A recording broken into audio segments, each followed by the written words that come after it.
Y existe una gran diferencia entre aceptar responsabilidad, déjenme escribir esto, responsabilidad contra culpa.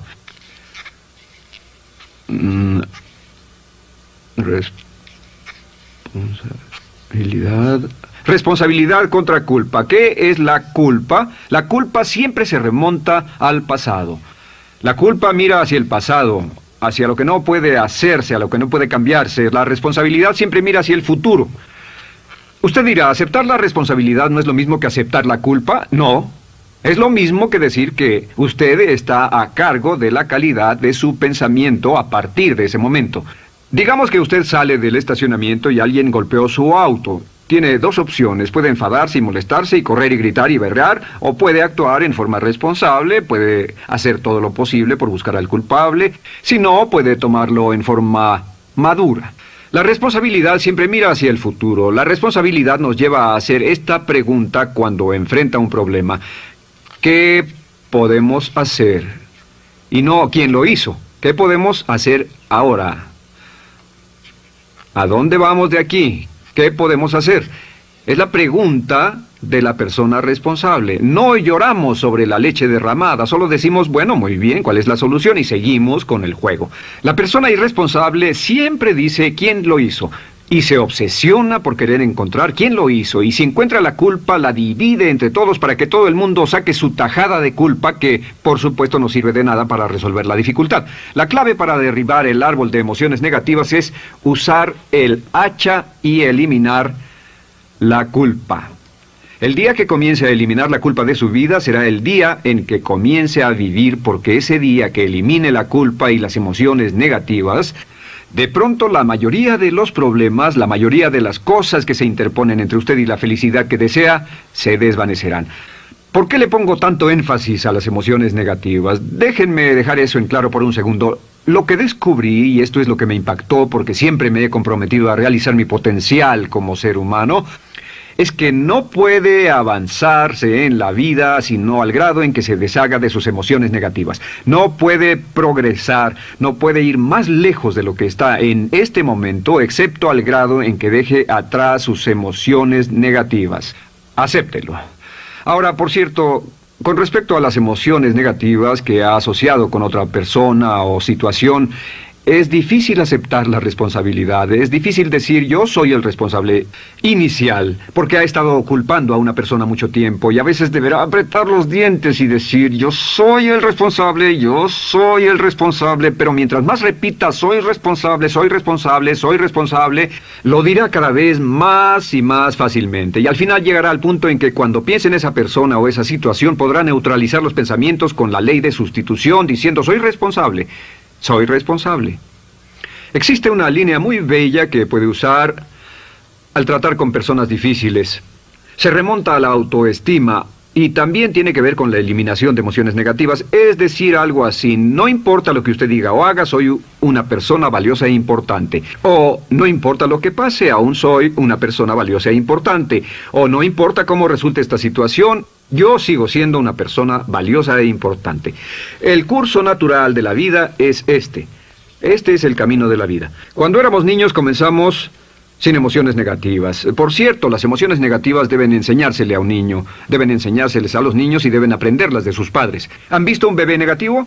No existe tal cosa como un bebé negativo, solo ríen y son felices, lloran cuando tienen necesidad, pero los bebés no son negativos. Al crecer, observamos a las personas a nuestro alrededor y comenzamos a desarrollar nuestras emociones negativas que llevamos a cuestas en un saco. Al convertirnos en adolescentes, este saco crece hasta el punto en que podemos ir a las fiestas y podemos reunirnos con nuestros amigos, podemos hablar de cuán terrible ha sido nuestra niñez, cuán despiadados son nuestros padres, nuestros parientes, maestros y todo lo demás. Y cuando nos convertimos en adultos, ¿cuál es la marca de la madurez en nuestra sociedad? La marca del adulto es que tiene uno un gran saco de emociones negativas porque ¿cuánto hemos sufrido? ¿Cuál es el resultado? Que pasa la mayor parte del tiempo cuando está con otras personas bajando la guardia y diciéndoles cuánto ha sufrido. O sea que lo que hace es usar los intercambios o emociones negativas como base de su relación. Yo te enseño mis emociones negativas y tú me enseñas las tuyas. ¿Recuerdan lo que hacíamos de niños?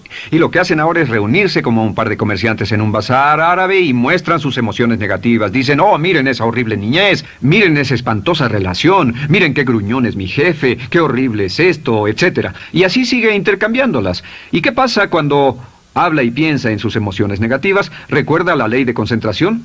Lo que usted coseche, crecerá. Lo que coseche crecerá, ganará fuerza y seguirá vivo. Por cierto, las emociones negativas, y esto es otra cosa que aprendí en el estudio, las emociones negativas son muy frágiles y muy efímeras. Si no las mantiene vivas a través de pláticas constantes y de cultivarlas adecuadamente, ¿saben qué pasa? Se mueren. Sí, las emociones negativas se mueren, es como un incendio, no sucede donde no hay nada. Si una chispa cae donde no hay nada que se queme, se extingue. Las emociones negativas, si no se habla de ellas, si no se cultivan todo el tiempo, mueren. ¿Ha tenido la experiencia de que está muy preocupado por algo, molesto por algo, y le tomaba todo el tiempo, y luego llega al trabajo y se ocupa tanto haciendo algo más por 3 o 4 horas, que no tiene tiempo de pensar en otra cosa, y después de eso se para y dice, cielos, no me he preocupado por esto por mucho tiempo, tengo que preocuparme por ello? ¿Qué pasa? Nada, es como el fuego, está extinguiéndose, debe volver a ello, debe pensar en ello, hablar de ello, preocuparse por ello y manejarlo para llevarlo hasta el punto donde preocupe a toda su mente. ¿Cuántas veces pasa eso? Bueno, lo que hace el adulto maduro es que el adulto maduro deja a un lado sus emociones negativas y continúa con el resto de su vida. Continúa con el resto de su vida. Las dejan en vez de arrastrarlas, las dejan como un puñado de basura en una huelga. Si una persona les pregunta cómo van las cosas, responden maravillosas. ¿Cómo va la vida? Magnífica. ¿Cómo van sus relaciones? No podrían ir mejor. ¿Cómo está tu salud? ¿Cómo te sientes? Genial. En otras palabras, no hablan de cosas negativas. Cuando habla de cosas negativas, de hecho, las incrementa. Mezcla más de eso en su vida. Mira a las personas que tienen problemas. Las personas que tienen problemas todo el tiempo nunca resuelven sus problemas, y son personas que hablan de eso todo el tiempo. Al que tiene se le dará más, y al que no tiene hasta eso se le quitará. Este es otro punto crítico con respecto a las relaciones. Esto lo aprendí también en mis estudios. Cada uno de nosotros hemos pasado por cierta cantidad de sufrimiento, y las personas se enamoran de su sufrimiento. Las personas aman su sufrimiento. Realmente piensan que han pagado por él, han pensado en él, han vivido tanto tiempo con él, que la mayoría de las personas están renuentes a abandonar su sufrimiento. No se les convence de dejarlo. Si les dice, ¿por qué no lo olvidas? ¿Por qué no lo alejas de tu mente? ¿Sigues sin él? Responden, no puedo hacerlo. ¿Sabes cuánto he sufrido? ¿Cuánta inversión emocional he puesto en esta relación, en este trabajo, en esta carrera, etcétera? Recuerdo a miles de personas que han venido conmigo y tienen problemas en sus relaciones. Dicen, he estado en esta relación o este matrimonio por varios años y ya me siento miserable, me siento infeliz, no nos agradamos, y les digo, ¿por qué no hacen algo al respecto? Pero después de todos estos años, y entonces les digo, miren, la vida promedio del americano hoy está entre 75 y 80 años. Y aumenta. Para cuando lleguemos al final del siglo, la esperanza de vida tal vez sea de 80, 85, 90 años. Significa que no importa la edad que tenga ahora, y puede tener 20, 25, 30 años, no importa, reste eso de 80 y tendrá el número de años que le quedan en esta situación actual. Pregúntese, ¿quiere vivir esa situación 20, 30, 40 años? Y desde luego, la respuesta honesta es no, porque tal vez no mejore. Las personas aman su sufrimiento, detestan abandonarlo. Y lo que hemos hecho es dar un consejo muy simple. Y este consejo acabo de consultar con un psicólogo consultor y me dijo que es el consejo más simple que haya oído para dárselo a las personas cuando lo necesiten. Si alguien llega a hablar con usted sobre los problemas y usted dice sí, y se muestra simpatético y empatético, es muy bueno escuchar a las personas y dejarlos hablar. Solo que hay algunas personas que no hacen nada más que hablar de sus problemas. Cada vez que se les ve solo hablan de eso. Y casi siempre repiten lo que ya dijeron antes. Lo que hará es decir, sí, escucho lo que me dices y simpatizo contigo. Sin embargo, tú eres el responsable de tu propia vida. Tú eres el responsable. ¿Qué vas a hacer? Eres el responsable de tu vida. ¿Qué vas a hacer al respecto? Y lo que pasará es esto, que sus buenos amigos le dirán, sí, tienes razón, yo soy el responsable y debo hacer un cambio, debo hacer algo. Y saldrán y lo harán, realmente irán con usted a exponerle todos sus problemas y todo lo que dirá esto es, bueno, ¿qué crees que debes hacer al respecto? Y sus buenos amigos Pueden usar ese tiempo de conversación para poner en orden sus pensamientos, pensar en sus conclusiones y ya no necesitarán su consejo. La mayoría no necesita consejos. Hay un dicho que dice, no se preocupe por la predisposición universal de dar consejos, porque la predisposición por ignorarlos es igualmente universal. Las personas no necesitan consejos, si acaso una sugerencia. Sin embargo, hay quienes no tienen la más mínima intención de hacer algo respecto a sus problemas. Lo único que quieren hacer es usar sus problemas como una excusa para conseguir que usted hable con ellos. ¿Entiende eso? Es una tendencia neurótica muy común en nuestra sociedad usar los problemas como la base de una discusión. Aquí está mi problema, hablemos tú y yo de ellos. Y la persona por sí misma no tiene el más mínimo interés en usted, no. Todo lo que le interesa es que usted la escuche. A propósito de eso, hacemos esta broma. Vamos a dibujar cómo lo ven esas personas. Esas personas lo ven a usted como esta persona. Este es su rostro, estos son sus ojos y estas son sus orejas. Y estos son sus ojos, de preferencia bien abiertos, simpáticos. Esta es su boca, de preferencia cerrada. Y aquí están sus orejas bien abiertas. Estas personas ni siquiera lo consideran una persona, no les importan sus problemas. Todo lo que les interesa es que se siente, escuche y asienta con la cabeza y les dé consejos que no tienen la menor intención de seguir.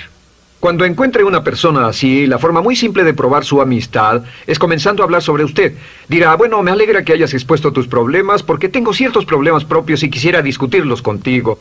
Se dará cuenta de que esas personas buscarán la puerta, verán su reloj, tienen una cita y se irán más rápidamente de lo que imagina. Muy bien, un punto final que es crítico, es totalmente importante para el tema, el punto de terminación, por así decirlo. Cuando comenzamos a hablar de abandonar las emociones negativas, casi todo el mundo va a decir, sí, estoy de acuerdo, lo que dices es cierto, tiene mucho sentido, Brian, voy a olvidar mis emociones negativas, voy a aceptar la responsabilidad, voy a hacerme cargo de mi vida, ya no voy a culpar absolutamente a nadie, excepto a uno. Todo el mundo tiene a alguien a quien no olvida. Todo el mundo tiene una emoción negativa por la que ha estado pagando y que ha estado manteniendo por años. Déjenme decirles por qué es tan importante acabar con ella. Este es un auto. Imaginen que es un bello automóvil Mercedes, flamante, de fábrica, totalmente nuevo, un 560 SEL de $55,000, un bello vehículo, impecable, absolutamente perfecto. Se lo dan sin una falla, excepto una. Este es el frente del automóvil y hay un pequeño problema.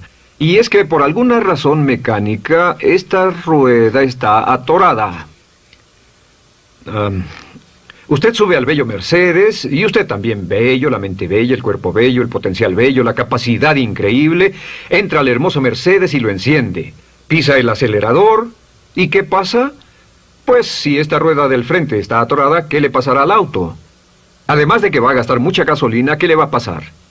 Lo que le va a pasar es que el auto va a girar, dará vueltas en círculos. Girará y dará vueltas en círculos hasta que deje de pisar el acelerador y se dé por vencido. Mientras esta rueda esté atorada, no irá a ninguna parte. Y lo que descubrí fue esto, que la existencia de una sola emoción negativa que uno no abandone por cualquier razón, y la razón siempre es una razón de ego, la razón siempre tiene que ver con su propio ego, hará que se quede en el mismo lugar y dé vueltas en el mismo lugar y vaya en círculos por el resto de su vida. Todos conocemos a personas con talento, que tienen oportunidades, buena educación, etc., y su vida solo gira en círculos. Toda la vida están girando, todo lo tienen a su favor y día tras día tras día tienen problemas. ¿Por qué? Casi invariablemente, y esto es lo que todos los psicoanálisis y psicoterapias hacen, es porque tienen una emoción negativa atorada y la emoción negativa que tienen atorada es la culpa. Es alguien a quien aún están culpando por algo. Hay alguien a quien no van a dejar en paz porque ese desgraciado les hizo algo. ¿Saben de qué estoy hablando? Sí lo saben, porque todos estamos en el mismo barco. Todos somos seres humanos, y esto es importante para usted y para mí, porque tenemos una tendencia a enamorarnos de nuestro sufrimiento. Tenemos la tendencia de lamentarnos y creer que esas emociones negativas son parte de nuestra humanidad. Tenemos la tendencia a creer que otra persona es la responsable, otra persona nos hirió, nos costó dinero, esa persona lastimó nuestra relación.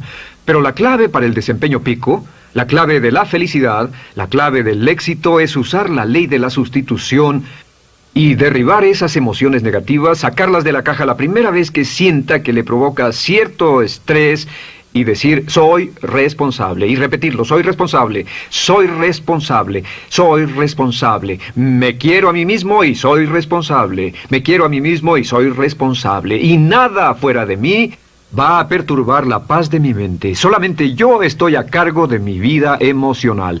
Soy responsable y usted es responsable. El día en que se haga totalmente responsable de sí mismo, el día en que deje de buscar excusas, será el día liberando sus frenos. Hace muchos años, cuando comencé a estudiar las emociones negativas, el punto más crítico que descubrí fue que no se puede hacer ningún progreso hacia la salud, la felicidad, el amor y el cumplimiento del potencial mientras se insista en mantener intactas las emociones negativas. Y lo único bueno de las emociones negativas, si es que tienen algo de bueno, es que las emociones negativas no son permanentes. Lo dice hasta Sigmund Freud, no hay un lugar permanente para las emociones negativas en el subconsciente. En otras palabras, son visitantes indeseados. Son hábitos negativos o patrones de respuesta negativos que pueden eliminarse, y el punto inicial para eliminarlos es entender de dónde vinieron y entender cuáles fueron los factores causales, volviendo a la niñez temprana, que desencadenó el desarrollo de las emociones negativas y nos han dado como adultos una predisposición a ser negativos de una u otra forma. Esto nos lleva al condicionamiento de la niñez temprana. Recuerden que ya dijimos que el punto inicial de los patrones de hábitos negativos compulsivos e inhibitorios era la crítica destructiva. La crítica destructiva es el gran destructor. La crítica destructiva destruye a las personas en su interior y las deja caminando en círculos por fuera. Muchas personalidades han sido minadas y destruidas, mucha autoestima ha sido puesta de lado como resultado de la crítica destructiva más que cualquier otra cosa que podamos imaginar. La crítica destructiva es el gran asesino. Ahora, ¿por qué es eso tan malo? Sabemos que los niños en sus primeros años y al ir creciendo tienen una necesidad tremenda de amor y aprobación de sus padres. De hecho, muchos psiquiatras y psicólogos han dicho que la razón número uno de la enfermedad mental en los adultos es el retiro de amor o el amor no expresado. Sabemos que cualquier persona con prestigio, una persona que es importante para un niño, tiene un impacto enorme en ese niño, y los niños hasta la edad de 6 años tienen muy poca habilidad para discriminar entre una crítica válida y una crítica inválida. Lo que esto significa es que todo lo que diga un padre o un pariente mayor o una persona mayor, cualquier cosa que diga una persona de prestigio o una persona importante para un niño es aceptada como cierta. Es aceptada como una representación válida de la realidad. Si una madre dice eres un niño malo, o si un papá dice eres flojo, si alguien dice no eres dependiente, o si alguien dice que somos estúpidos o tontos o feos, el niño no tiene capacidad alguna para discriminar entre lo válido y lo no válido. Ese niño acepta eso como una verdadera representación de la realidad. Va más allá de la mente consciente, va directamente al subconsciente y ahí se queda. Muchos de nosotros como adultos aún estamos viviendo en base a la información negativa que recibimos cuando éramos niños. Y después como adultos, ¿qué decimos? Pues decimos así es como soy, o siempre he sido así, o algunas personas dirán, pues es de familia, tu padre era así, los hijos son así, tu madre era así, etc. ¿De dónde viene? Nada de estas cosas es de familia. Por ejemplo, cuando estaba creciendo, mis padres habían sufrido la depresión y la depresión les produjo un impacto enorme. Y cuando hablábamos de comprar algo, lo recuerdo muy bien, mis padres se ponían muy tensos y decían, no podemos pagarlo, no podemos pagarlo, no podemos pagarlo, no podemos pagarlo. Tenían una mentalidad de carencia, esta mentalidad de no podemos pagarlo toda su vida. Y luego yo crecí y aunque nunca he experimentado la depresión, y la mayoría de ustedes, 10, 20, 30, 40 años después, aún estamos diciendo, no puedo pagarlo, no puedo pagarlo, no puedo pagarlo. Aún tomamos como base esas frases críticas, esas frases emocionales que usaban nuestros padres. Tal vez sus padres les decían como mi padre me decía a mí una y otra vez, nunca acabas lo que empiezas, nunca acabas lo que empiezas. Nunca acabas lo que empiezas. Eres un flojo, nunca acabas lo que empiezas. Y cuando fui adulto tuve muchos problemas para acabar lo que empezaba. Al acercarme al final de la tarea, comenzaba a sentirme ansioso y buscaba cualquier excusa por posponerla o retrasarla. El segundo factor que nos predispone a emociones negativas es la falta de amor. Sabemos que las personalidades de los niños se desarrollan al grado en que reciben una alta calidad y una alta cantidad de amor de sus padres. Existe una relación de 1 a 1 entre la cantidad de amor, la calidad de amor y una personalidad sana. Ese amor negado o la privación de amor es la causa clave de la infelicidad, la negatividad y la enfermedad mental en los adultos. Para que un niño se sienta realmente amado, el niño debe tener padres con buenos conceptos, y la mayoría de nosotros tuvimos padres que fueron víctimas de sus padres, que a su vez fueron víctimas de sus padres. Un escritor famoso dice que todo el mundo es víctima de una víctima. Todos son víctimas de víctimas. Nuestros padres quisieron criarnos de la mejor forma posible, pero ellos mismos fueron víctimas de víctimas. Y para que un niño se sienta realmente amado, deben existir 3 condiciones. La condición número 1 es: los padres deben amarse a sí mismos. Los padres deben amarse a sí mismos. Recuerden, nunca le podrán dar más amor a otros que el que sienten por sí mismos. Si no se aman a sí mismos, no pueden amar a sus hijos. Si tienen un poco de amor por sí mismos, deben difundirlo en sus hijos. Si tienen poco amor por sí mismos y es absorbido por sus esposos, entonces, a veces, aunque deseen amar a sus hijos, no tienen amor que darles. Sus padres querían amarlos y en muchos casos no tenían amor para darles, y eso es porque nunca lo recibieron cuando crecieron. El segundo requisito es: los padres deben amarse mutuamente. Para que un niño crezca sintiendo confianza en sí mismo, crezca sintiéndose amado, a salvo y seguro, debe crecer en un ambiente donde los padres se amen. No hay nada que le dé más temor a un niño que crecer en un hogar donde los padres peleen entre sí, donde los padres no se amen, donde haya dificultades, porque el niño siempre tiene una tendencia, primero que nada, ser una víctima, pues al niño se le grita y se le vocifera, y entonces cree que la razón por la que mamá y papá pelean es su culpa. Ahora, una investigación interesante: como hay muchas familias de un solo padre, la investigación interesante muestra que cuando uno de los padres se va como resultado de una separación o un divorcio, los niños que quedan invariablemente están convencidos de que la razón por la que el otro padre se fue se debió a algo que él hizo. Y es importante que si un matrimonio o una relación va a terminar y uno se va a ir, que el padre que se quede les diga a los niños una y otra vez que la razón por la que la relación no funcionó no tuvo nada que ver con ellos. Solo tuvo que ver conmigo y con papá, conmigo y con mamá. No tiene nada que ver con el niño. El niño necesita oírlo muchas veces antes de que se sienta confiado y seguro. Y por supuesto, siempre es mejor que un niño sea criado por un padre que lo ama que por 2 padres que no se aman. Una tercera condición que debe cumplirse si no quiere que exista la falta de amor es que los padres deben amar al niño. Los padres deben amar al niño. Bueno, esto parece muy obvio y muy lógico.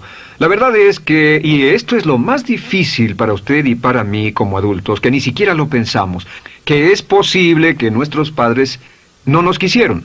No porque no lo intentaran, querían amarnos y tenían la intención de hacerlo, desde luego, etcétera, etcétera, pero simplemente como tenían conflictos mutuos y problemas sin resolver con sus padres, y sufrieron la guerra y la depresión, tenían que hacer carrera y otras responsabilidades, nunca lo lograron totalmente. ¿Entienden? Esa fue la dificultad. Lo deseaban, pero nunca lo lograron. La única forma en que puede amarse a un niño es pasando una gran cantidad y calidad de tiempo con el niño. Tiempo en gran cantidad y calidad con el niño.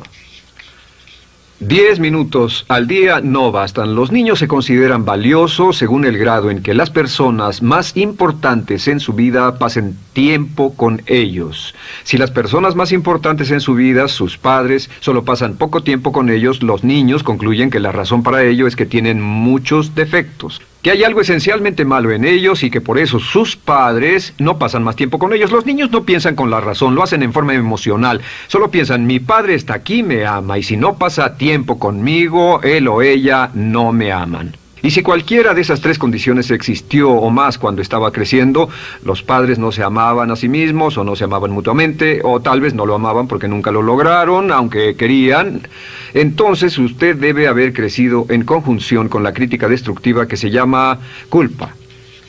¿Y qué es la culpa? Pues simplemente la culpa es un sentimiento de no valer mucho. ¿De dónde sacamos este sentimiento? Lo obtenemos cuando continuamente gente importante nos critica en nuestra vida y simultáneamente no nos dan el amor que necesitamos. Sentimos que no valemos mucho o que no valemos nada.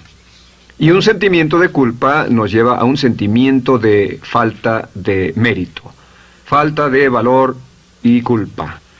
Y esa culpa, ese sentimiento de falta de mérito, es el mayor problema del siglo XX, la principal fuente de enfermedad mental. Es la fuente principal de los problemas en las relaciones, la fuente principal de enfermedad psicosomática, la fuente principal de la mayoría de los problemas que afectan a nuestra sociedad. Es el profundo sentimiento de culpa y falta de mérito que se expresa o se esconde en los pensamientos o en la actitud: no valgo suficiente, no valgo suficiente. No valgo suficiente.